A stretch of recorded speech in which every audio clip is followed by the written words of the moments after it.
CCTV footage ఇవ్వటం అనేది violation of right to privacy. అంటే మనకి Puttaswamy versus Union of India 2017లోనే రైట్ టు ప్రైవసీ అనేది ఆర్టికల్ 21లో అంతర్భాగమని, right to privacy also includes right to be left alone అని చెప్పేసి.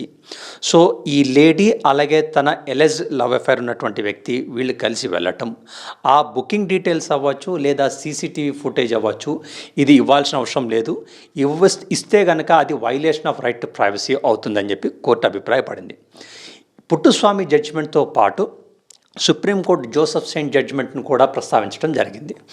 Joseph Shine versus Union of India 2018 జడ్జిమెంట్లో అడల్టరీ అంటే అప్పట్లో సెక్షన్ 497 ఆఫ్ ఐపీసీ ప్రకారం అడల్టరీ అనేది ఒక పనిషబుల్ క్రిమినల్ అఫెన్స్. దాన్ని సుప్రీంకోర్టు రద్దు చేసింది. అలాగే కొత్తగా వచ్చినటువంటి భారతీయ న్యాయ సంహిత బిఎన్ఎస్లో ఈ నేరాన్ని పూర్తిగా తొలగించడం జరిగింది. సో అడల్టరీ అనేది ఒక పనిషబుల్ క్రిమినల్ అఫెన్స్ కాదు. ఒకవేళ అడల్టరీ అంటూ జరిగి ఉన్నట్లయితే ఆ గ్రౌండ్ మీద ఒక వ్యక్తి డైవర్స్ను కోరి సివిల్ కోర్టు ద్వారా తీసుకోవచ్చు, కానీ క్రిమినల్ కల్పబిలిటీ ఉండదు అని చెప్పేసి ఈ రెండు అంశాలని ప్రస్తావిస్తూ సీసీటీవీ ఫుటేజ్ అవ్వచ్చు, బుకింగ్ డీటెయిల్స్ అవ్వచ్చు, ఏ హోటల్ కూడా కోర్టు డైరెక్షన్ లేదే ఇవ్వాల్సినటువంటి అవసరం లేదు అని, అలా ఇవ్వటం ఒక వ్యక్తి యొక్క రైట్ టు ప్రైవసీ వైలేట్ చేసినట్టు అవుతుంది అని చెప్పేసి జడ్జిమెంట్ ఇవ్వటం జరిగింది.